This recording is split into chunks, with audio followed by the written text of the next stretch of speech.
Hello and welcome to the Schooner Pod, presented by Pigskin Podcast Network.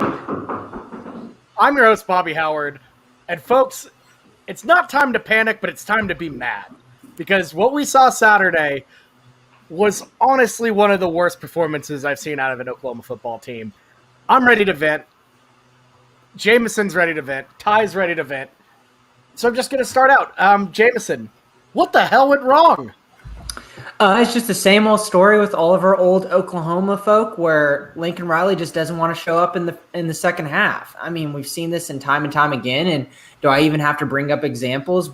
Every OU fan can think of at least three in their head. And most recently, the past couple years have been very predominant at the beginning of the season. And you thought that this team was different, and that absolutely scares you. But at the same time, let's not overreact. It's the first game. There's a lot, to take good from the first half. But the second half, absolutely concerning. But when the defense wanted to play well, they played well. So we'll see moving forward. Yeah, it was definitely a situation where, there were good. Let's not be honest, or let's be completely honest. Let's not be honest. Let's not be honest. Yeah, there were good parts of this game. With that being said, it shows way too much of the issues that we've been seeing since 2017. My guy, I don't really know him, but he put together a great list. This guy Adam Jacques of leads OU has blown in the Lincoln Riley era. 24-13 was the first one, losing 24-13 up against Iowa State at halftime, lost. Obviously, Georgia 31-14 with like a minute left in that, lost. TCU in 2019, 21-10 at half, barely won. 25-10 blew that lead at halftime, barely won. And then you get to the 2020s, where you have the 24-7 lead at half against Iowa State that OU just blew away.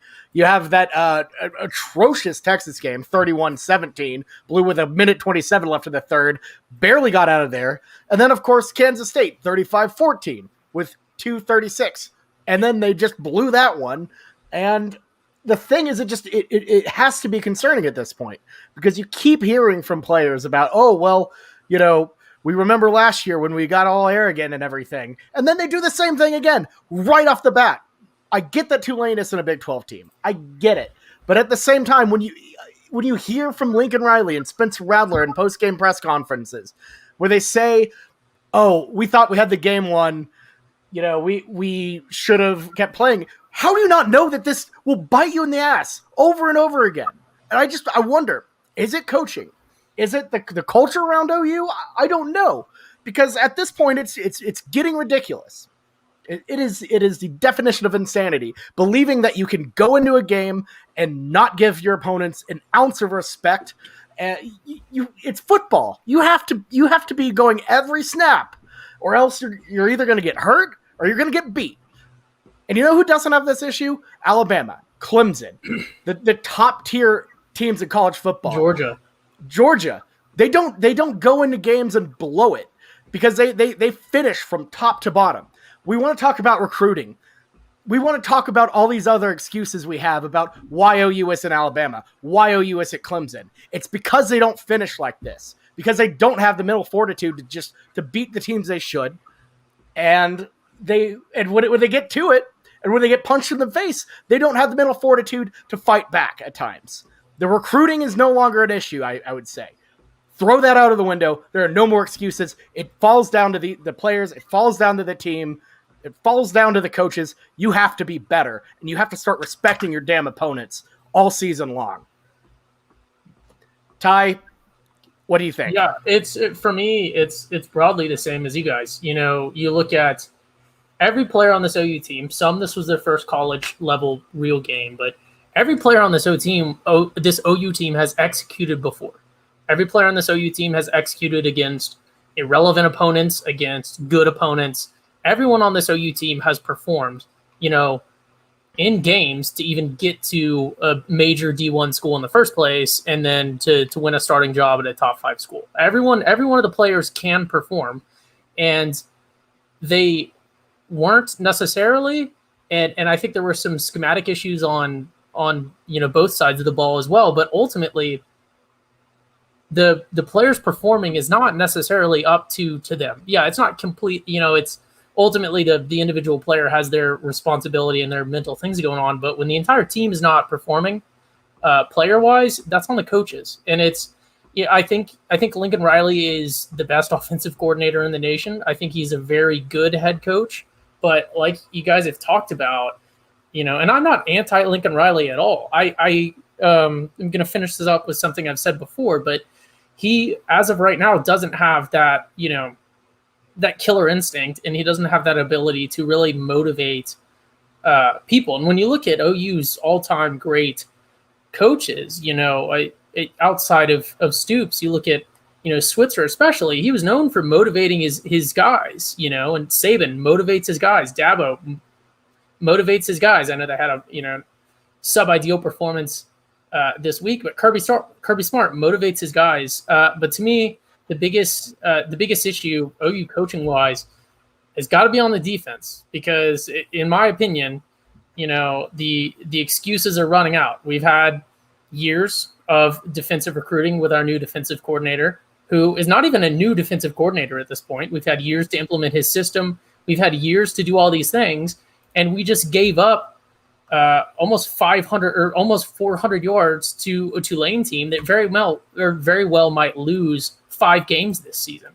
It's unacceptable. I really want to hop in because I'm glad you said this, Ty, because I see both sides of this, but I want to take the opposite argument of the coaching of the defense being the problem. First of all, there are so many issues of blown assignments from the linebackers, and the cornerbacks, where they got big chunk plays and we just couldn't recover from that, and the momentum just killed us. That was a lot of the reason Tulane was scoring. A lot of it, too, was because Spencer Rattler had 2 interceptions, and they scored 14 points off of those interceptions. A defense never can really is not expected to handle it that well whenever they're coming off a turnover from the offense. It's just a momentum killer. You're not ready to go in. You have to go in on a fly, and it does change a lot of things. So that's another reason.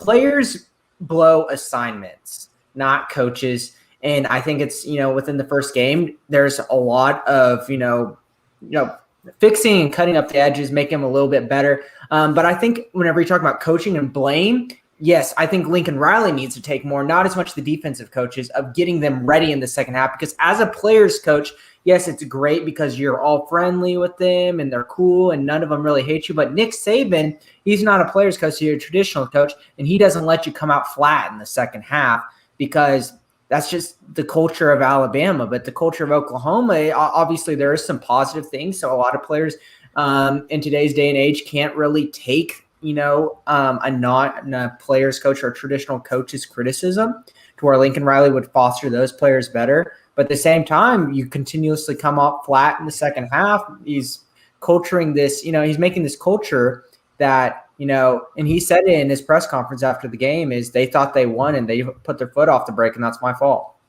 Yeah, I want to set the tone for everything that's going to go forward when we start to break into it with this, and that's, we still won, and if we win every game this season by 5 points, even if it's in the last couple minutes, we would be the national champions, and at the end of the day, no matter what we do this season, unless it's a tremendous implosion, if we go out and meet expectations or, don't necessarily disappoint when it comes to this season, nobody's really even going to remember this game in 2 or 3 years, so keep that in mind too, because when all is said and done, ultimately at the end of the day, we did win.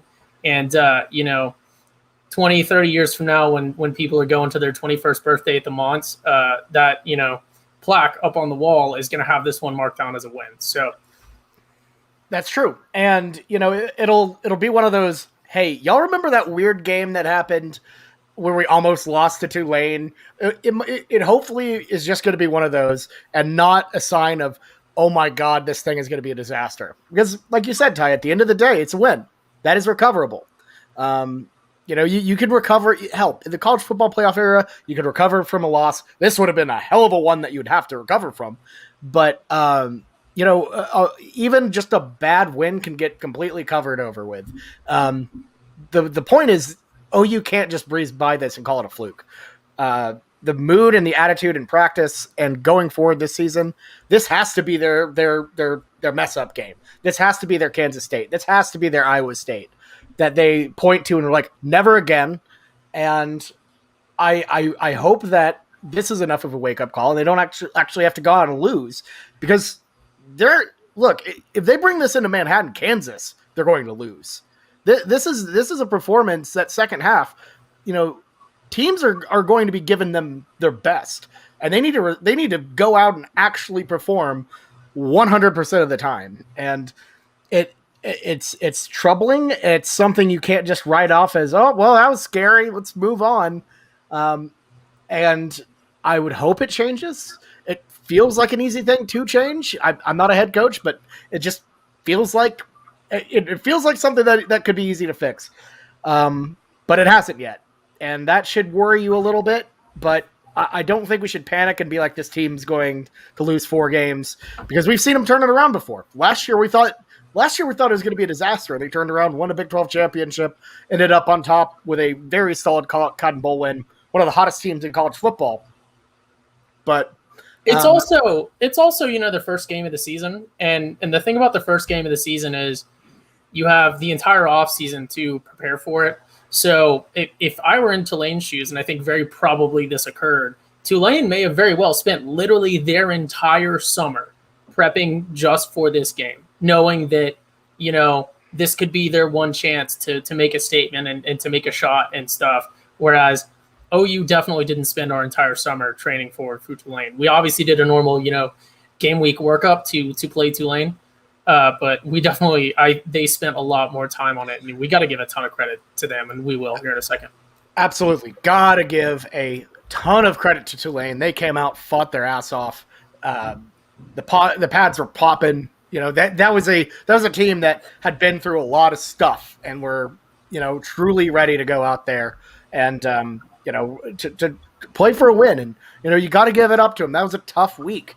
That's a tough week for anyone to play a football game, let alone go on the road. And shout out to Tulane. They have some gamers for sure. That quarterback of theirs is a tough son of a gun for sure. Jamison, your thoughts on Tulane? Yeah, no, it's really easy as an OU fan. I keep having to remind myself to not be arrogant and say, like, this is all our fault. If we fix certain things, we could have obliterated them. But the fact of the matter is, Tulane's quarterback stood in the pocket amidst extreme pressure almost every down and made big-time plays. Their coaching staff showed up, got their guys ready during a time where it was probably extremely difficult to get them motivated and ready to play. That's pretty much what you need. That's the two of the most important things in college football. So you got to give it up to them and not think about, oh, this is what OU needs to fix, all these things, OU. A lot of the times, too, is Tulane played a good ball game, and we've seen the past season they can screw around and, they can blow up a team, or they can completely, they're very hot or cold. And we talked about that on the last episode. But I want to make one little point before we move on and talk about, like, offense and defense and players that kind of, stood out to us. Are y'all more concerned with the offense or the defense in terms of it being able to fix from what we saw in game 1? That's a good question.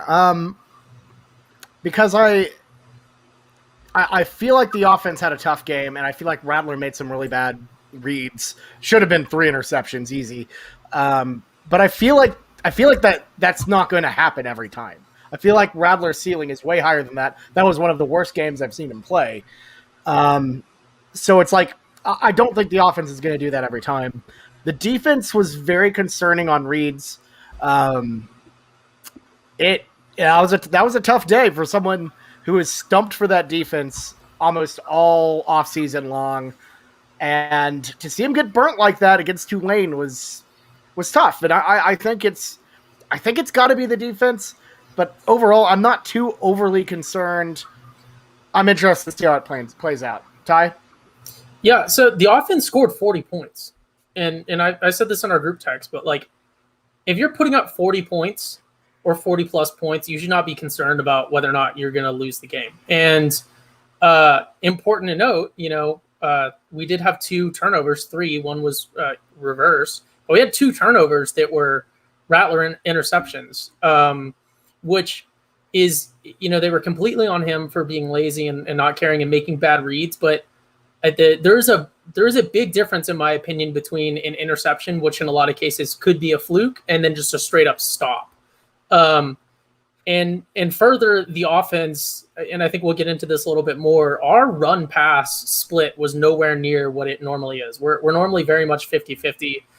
We were very 60-40 with a throw dominant, even when our quarterback was underperforming.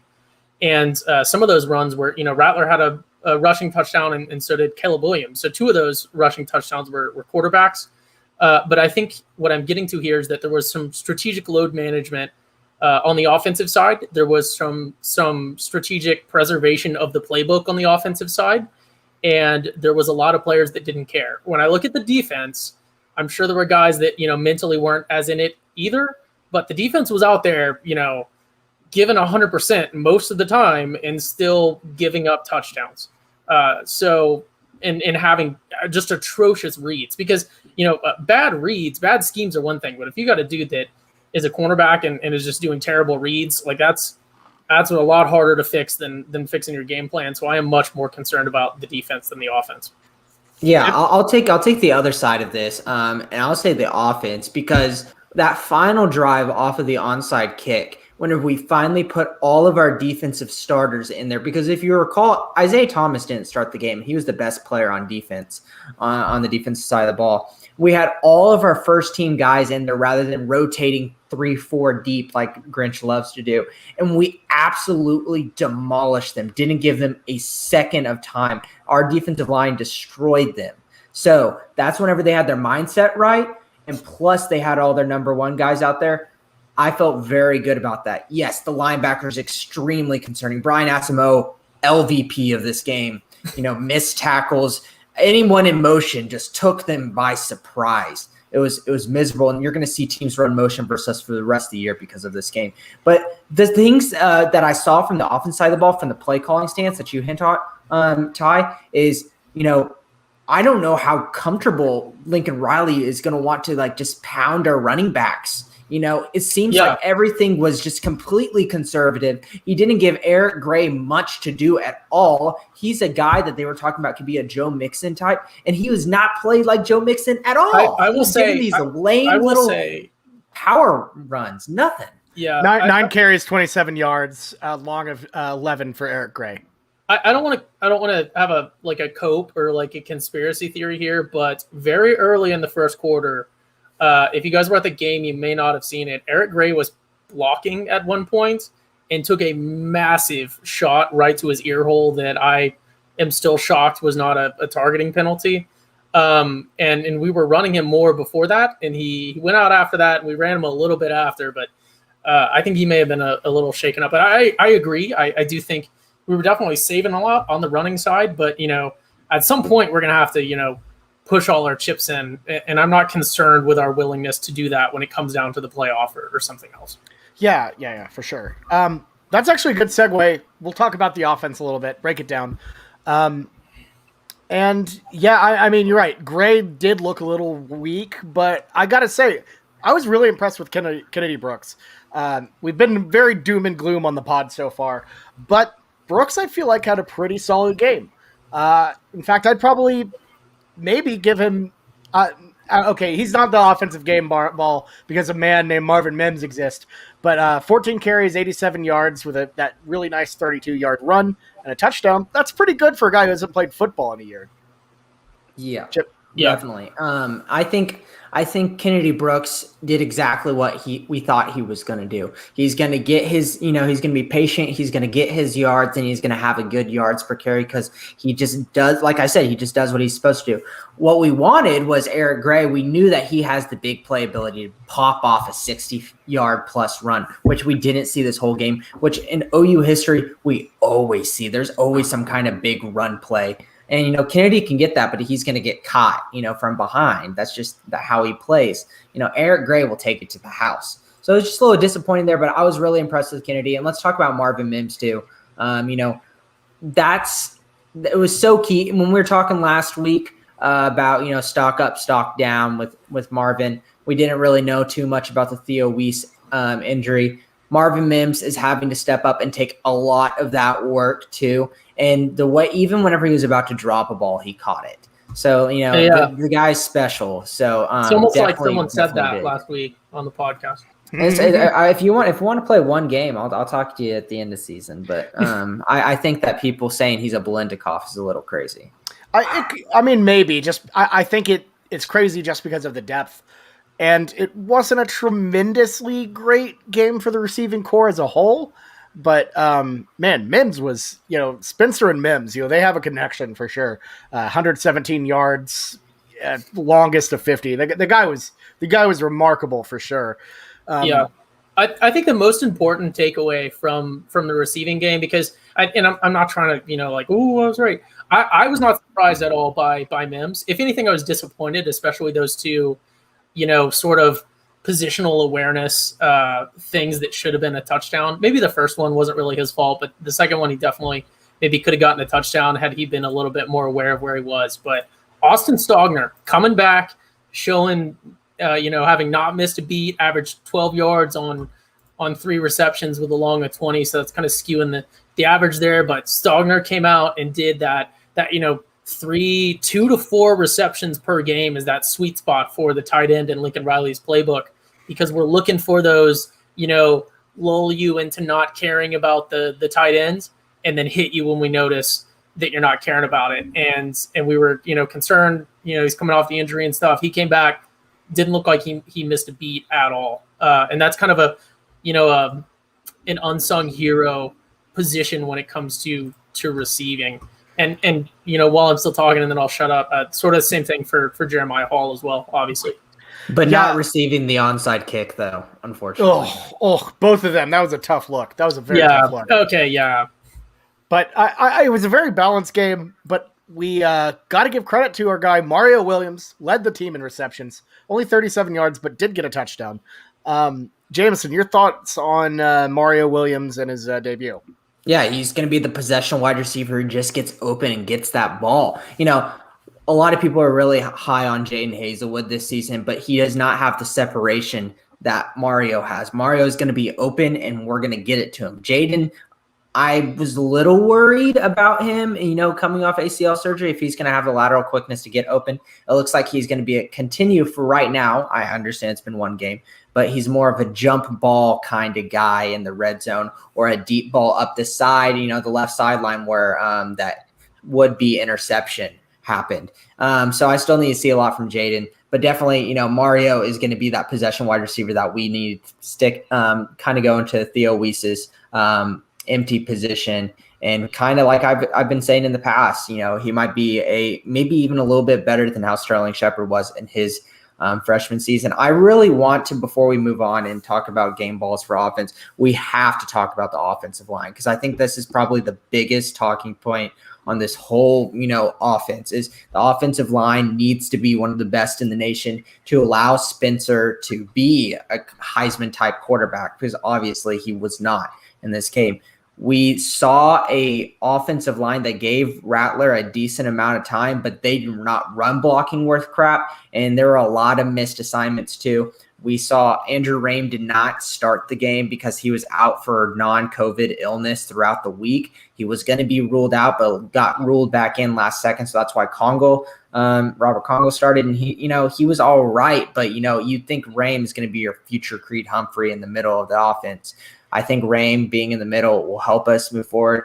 And, Chris Murray, let's talk about Chris Murray. Like, Bob, 2 false starts right at the beginning. Can he recover? I mean, I never want to rule anything out for a guy, for sure. But 2 false starts, I get that it's a big moment. I get that it's a big stage. But come on, you can't do that. At the college level, it's the simplest thing. Just know the count. That is not a hard thing to do. And at this level, by now you should get that. So back to back, you kind of have to credit it to nerves, but you got to be better than that for sure. Yeah, and it was a huge bummer. And we put Swenson in at the guard position, backing up, and he was honestly playing like one of our best offensive linemen. So, no, great. I'm glad that he's in the inside rather than the outside and protecting Spencer's blind spot. Maybe that'll suit him well moving forward. Marquise Hayes on the left guard did not look good at all. I think he was our worst graded offensive lineman on Pro Football Focus.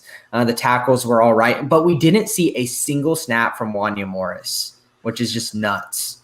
Which is wild because he was a guy we all really focused on. And to see him not out there, you never know with these transfers. And as we've covered before, Beatonbow likes guys who know the system. So maybe this indicates that Wanya Morris is behind on Beatonbow's system. But honestly, after seeing the O-line play, he's got to be pretty bad, honestly. Yeah, the line is a team, even more so than the team itself. So it is difficult sometimes because it can be difficult in sort of personnel management, because you could have a guy that is the best lineman, the best blocker, the best, the fastest one, the strongest one, and all that. But if you got a guy that knows the system better and is more disciplined, he can make you into a better team. So it's the line more so than any other position in football is something that, or the O-line specifically, is something that, just because you're on paper the best player doesn't mean that you're the best one for your team. I'm not saying that that's the case with anyone OU has, but, that's always a consideration to have there. For sure. And before we have to at least address it, Spencer Rattler, not a great game, obviously, but we have to. I feel like all summer long you had a couple people who were like, "Oh, Spencer Rattler, he doesn't play. He only plays for himself. He's not a good quarterback, not a good decision maker." I feel like this just gave a whole bunch of fuel to a whole bunch of Gooners. Can we just say it's not time to give up on Spencer Rattler yet? One bad game does not make a bad player. And I will say the Caleb Williams coming in and scoring thing doesn't help at all. This is a disaster for us fighting against the Spencer Rattler issue. So, Jamison, I'll let you start on that. I felt like Spencer was having to throw his wide receivers open more than actually them being open. And yes, he overthrew way too many balls. That was a huge thing.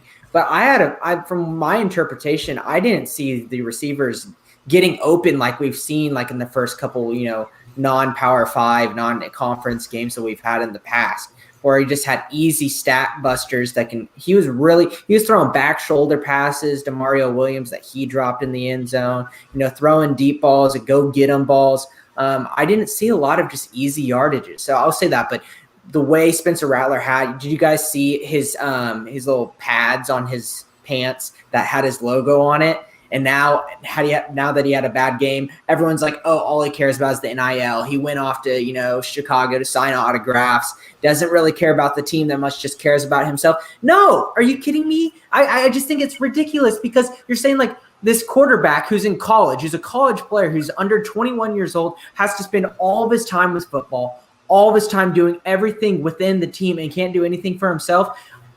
Heisman winning quarterbacks all through the past, how much time they probably sat in their room, playing Madden, not doing anything, or just sleeping all day, or doing who gods know what, and not doing anything with the team, and then come out the next day and just perform well. It's just because like he's in the public eye doing other stuff, making money, and I think that is a completely good thing to do. But he's not spending all of his time with the team. That was before camp. That whenever he went to Chicago, I think it's the stupidest take that he has to be some perfect, like, utopian human being that has to do everything with the team. He just has a bigger microscope on him now, rather than we can't see what these guys are doing in their dorm rooms each day. Well, and let's be honest, like, this is college football. These guys are going out to the bars. They're doing their own thing, and that's fine. This will happen. I honestly think it's. Why are we punishing a guy for being industrious, trying to make some money out of his talents? I think that's ridiculous. I wouldn't be. I don't think that's a concern. I think the bigger concern is, the fact he just lost some steam. He lost his motivation, and I think that's got to change. He's got to be more thorough. He's got to read better, and he's got to be the Spencer Rattler that we saw after Texas. I'll go ahead and provide the dissenting argument here, just to play devil's advocate. As leading Schooner of the pod. I am glad. I'm glad that Spencer Rattler went out before the game, made a good chunk of money selling autographs, and I hope that this season he continues to make as much as he can on the NIL, because I don't think he's going to be making that much in the future, and I don't know if he's going to be making any money next year playing football. So let's go. Oh, goodness gracious.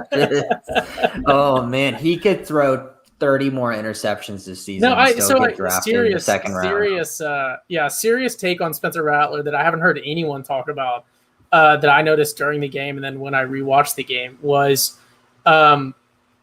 most of his there was some that were just bad throws, but most of his missed throws that should have been catchable, and his interceptions, and then some of just the wild incompletions were all high.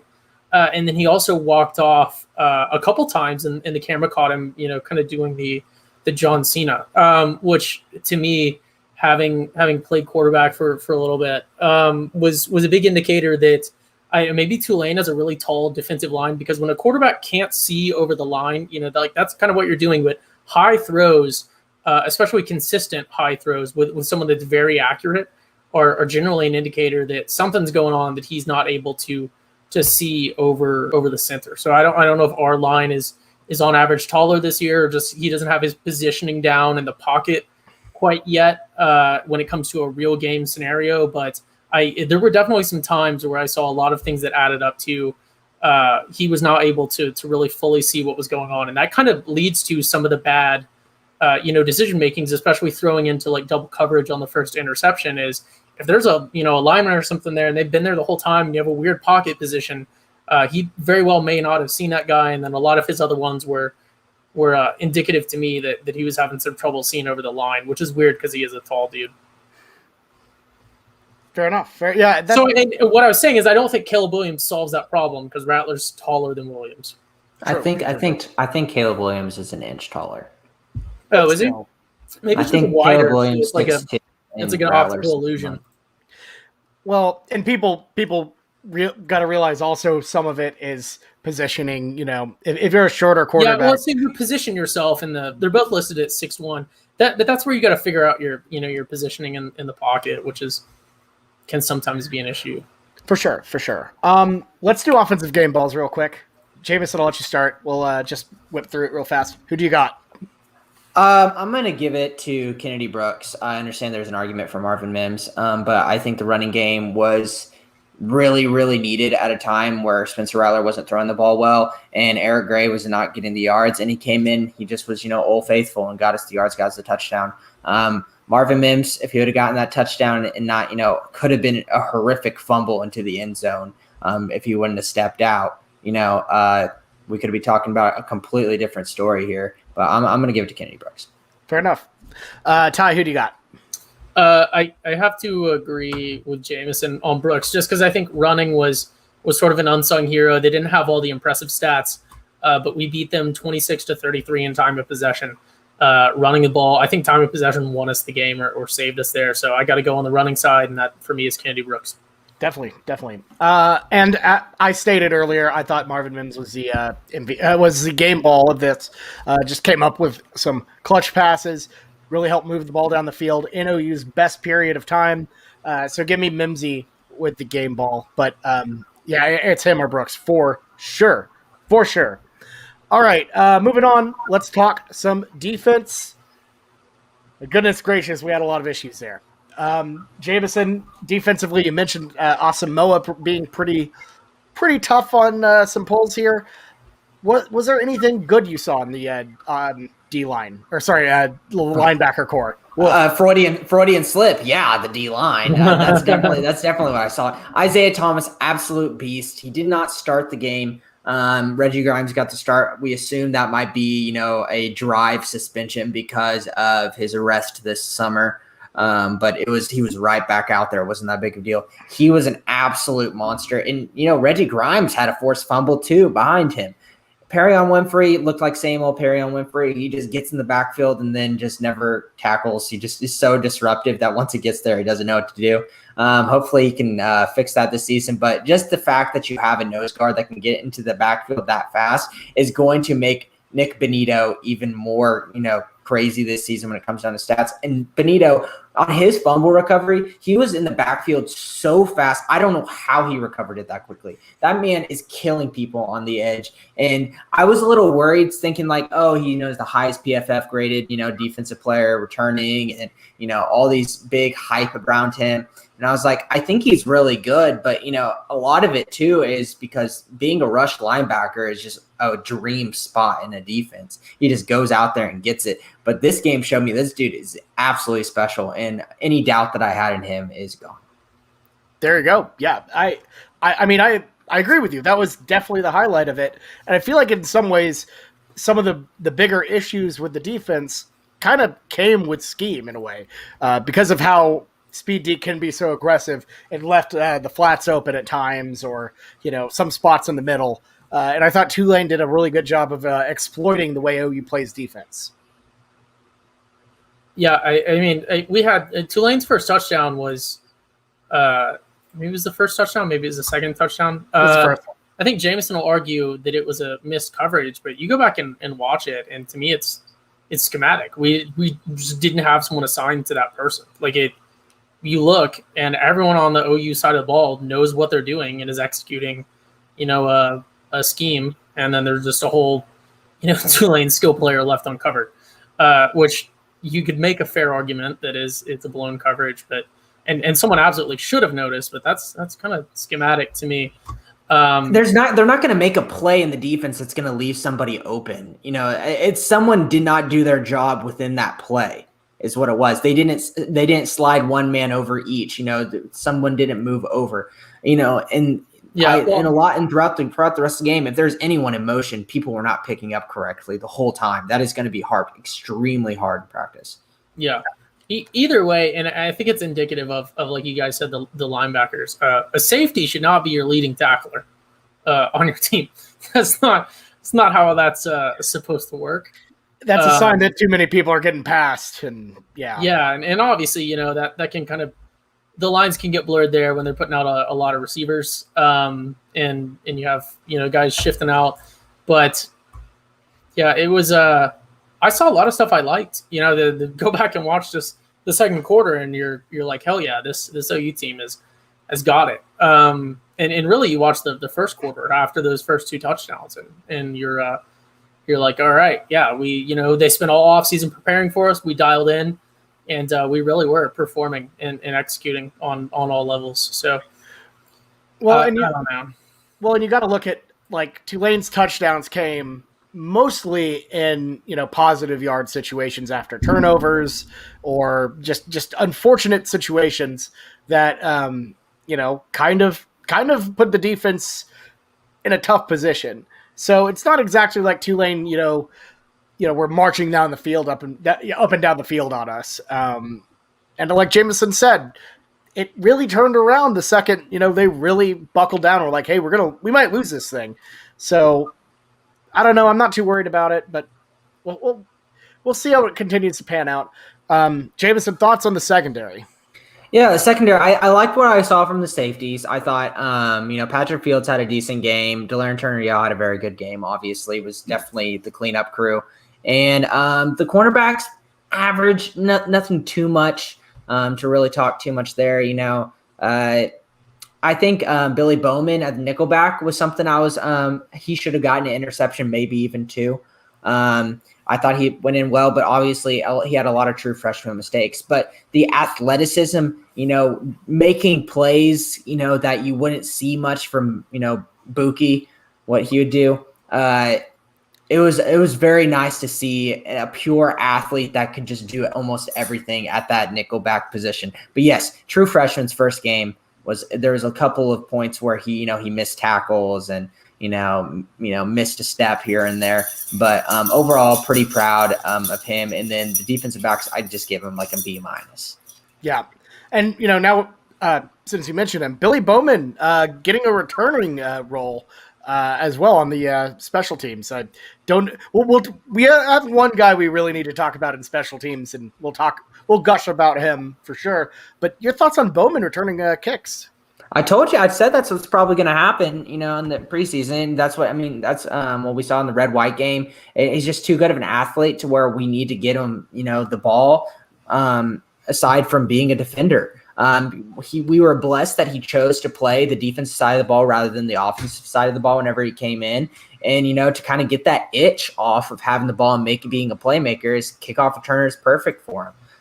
So I think it suits him perfectly, and it's only a matter of time for him to pop off on a kickoff return. Definitely. Ty, your thoughts on the secondary?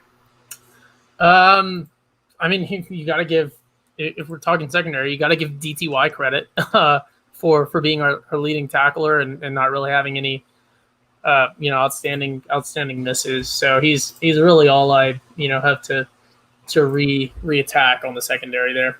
For sure. And last thing on the defense, I got to say, a pretty good game turnover-wise. You got the 2 takeaways, but, they kind of felt cheap. Tulane's quarterback really kind of spat those up, and you didn't really make the most out of them. So I'm kind of split on it. It's not like the first year of Grinch where we weren't getting turnovers at all, but, you would like to see OU capitalize on those more. I'll say that I was really proud how we recovered on those fumbles. It feels like very quickly we got to the ball, and there wasn't trying to pick it up and run with it. We just hopped on it, and the first guy who jumped on it got it. So I was very proud about that. Yeah, good awareness. Absolutely. Good awareness and disciplined execution, like Jamison said. For sure. All right, let's give out game balls. Jamison, who you got? I've got to give it to Isaiah Thomas, just the way he played, not playing the first drive and then coming in, having the sack, was disruptive the whole game. Nobody could stop him. They were trying to double team him. You could see it. He was absolute disruptor. And if you have to double team anyone on this defensive line, you are going to have a bad problem for the rest of the game. And Isaiah Thomas isn't even one of our best players. Nick Benito would probably be our best player on the defensive line. And some people would argue Perrion Winfrey's better than him. So if you're going to be doubling our number 2 or number 3 guy, you got a problem. So give me Isaiah Thomas. Definitely. Great performance from him. And, he was a guy I really, focused on last week when we were talking about the roster. Very happy to see him back at it, doing great. Ty, who do you got?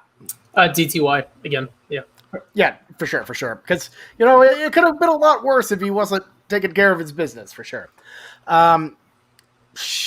It's tough. I'm going to give it to the true freshman, Billy Bowman. Obviously dropped some interceptions here and there, but I feel like he kind of took care of business, was never really the problem. And for your first game, that's pretty good. So I'll give it to Billy. Overall, not an incredible standout, wild defensive performance. So we'll see how that goes. But we have to touch on, even though it's not Beamer ball anymore, we have to touch on Gabe Brkic. What an incredible game for Gabe Brkic. 350-plus yard field goals. He did miss one, of course, but I mean that won us the game. Gabe Brkic won us a football game. What in the world did we just see? Honestly, and he just won the Lou Garza. It's his to lose for the rest of the year, even though he missed the chip. First kicker to kick that many 50-yard field goals in the past 15 years, and 2 of them were above 55. NFL kickers don't even do that. There's so many NFL teams right now that currently have a problem with their kicker being able to make 50-plus yard field goals. There's, less than, probably 7 or 8 teams that feel very good whenever they get into that range that Brkic was hitting from. So that shows you that we are very, very lucky. Back in the day, I feel like we'd only go for it on fourth down. We wouldn't even give her a shot. And there's so many times where we'd be punting when we're at like the 34, 35-yard line. And we would hate it so much. And now we don't have that problem. It definitely saved us, and those points added up. I really would like to see the stats of how many 50-yard field goals OU had, even under Austin Seibert, because even though he was a pretty solid kicker at making it like close, he didn't really boot it long. But Brkic, that was rare. That was a rare, excellent performance for him. So, shout out to Gabe. What a performance. Yeah, he was like I texted you guys during the game. He was putting on an absolute kicking camp there, and I don't know what happened with that last one. Maybe the hold. I blame the hold, but maybe the hold was bad. Maybe he just got too cocky at that point because it was a 34. But like Jamison touched on, what an asset to OU that we have that as a reliable capability. And it sounds dumb to say, but some other people on our schedule and some other potential people on our schedule absolutely had to talk about that in their coaching rooms, at this weekend and then coming into next week and then when we're going to play them, because that is a tremendous asset. Even if he is nowhere near that good of a percentage at that range, that is a serious threat to have out there, because there's a lot of games that come down to that, and there's a lot of options that presents to us. So I am happy to see that Gabe is right up there with the legacy of OU kickers that we've had for the past couple years, even going back to like the Sam Bradford era and probably before that, of just sort of legendary OU kickers. And I'm glad he's there. And it was amazing to see. And, you can make the argument that won us the game for sure.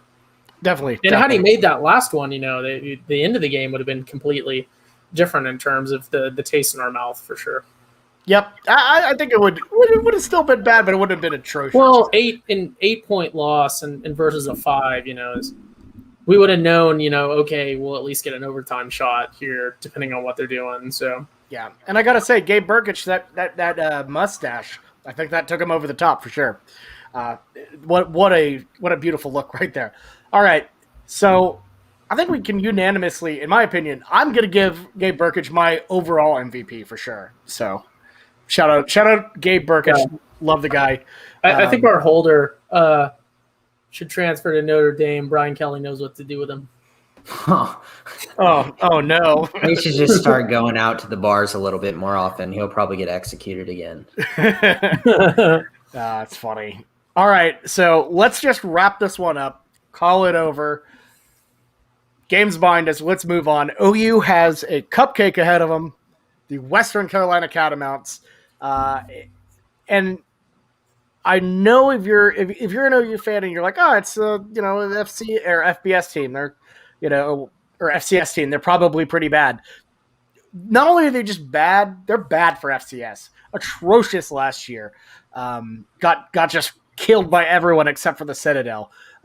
So OU, this is the perfect get right game. ESPN's matchup predictor currently has OU at a 99.9% chance of winning this. So I don't even know what there is to preview. So I'm just going to ask you all one question. Jamison, what do you want to see out of OU on Saturday, and what are you looking forward to? I need to see us run over 200 yards. There's no excuse that we should not be running the ball that much. If you're scared about, not running your running backs enough and them getting hurt, play the third string, play the fourth string, do walk on. We need to have that running game open to where Spencer isn't having to throw his wide receivers open, throwing him to little windows. Let's play a balanced offense and run first like we've done in Lincoln Riley's system, to therefore where we can have those big chunk plays like Ty likes to talk about, the Austin Stogner and Jeremiah Hall, or a Jaden Hazelwood and Marvin Mims deep ball. That is a lot easier whenever there's run game is being respected. Ty? Yeah, so I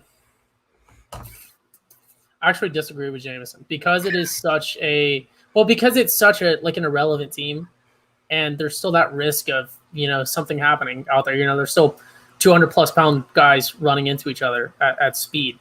If we're going to preserve our runners and have to only beat a Tulane team by 5 points, I certainly do not want us to be running really at all against a completely irrelevant team. So I would like to see, if anything, less running than we even saw against Tulane.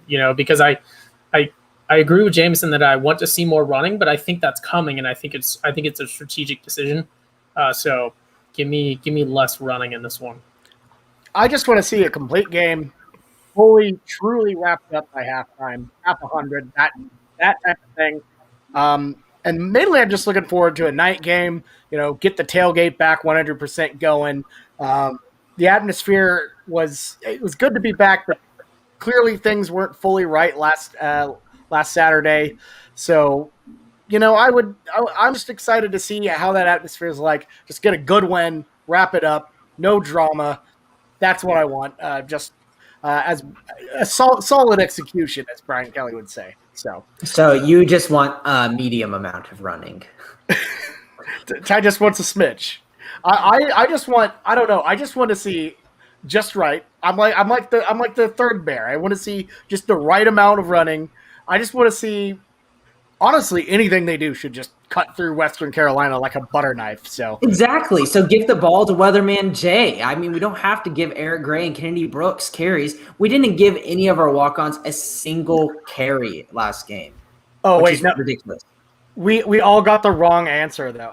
The clear answer is we need to see Ralph Rucker drop 4 touchdowns on Western Carolina. I need to see my guy Ralph chucking the ball around. I will not be happy unless I see Ralph Rucker on the field.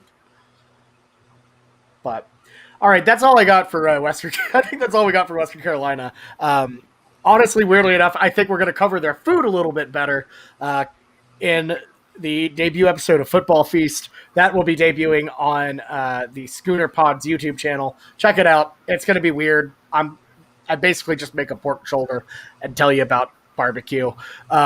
It's going to be a fun series, though, so keep an eye on that. Every home week game for the Sooners is going to be literally cooking something up. So had to shamelessly plug that for y'all. But anyways, Jamison, Ty, any final thoughts before we head out of here? Don't panic. Never panic. Never panic. Never panic. I know I have never panicked, clearly. All right. I think Bobby's rant at the beginning showed a little smidge of panic, but I think throughout this episode, he has really calmed himself down into believing that we're just all right. So, like I said, don't panic. Just don't panic. Just be mad. I'm honestly just mad, but they'll figure it out. I believe in the Sooners. I'm not giving up on them just yet. So, that's it for this podcast. Make sure to stay tuned for the weekend spread coming on later this week. We'll be debuting that episode on Thursday. You can check it out on all your podcasts, wherever you can find them. And of course, got to give a shout out to our friends at the Pigskin Podcast Network. Proud partner of the Schooner Pod, and likewise. So, looking forward to better games, both in terms of interesting to talk about and less stressful. For me, Ty and Jamison, this has been the Schooner Pod. We will see y'all soon, or sooner.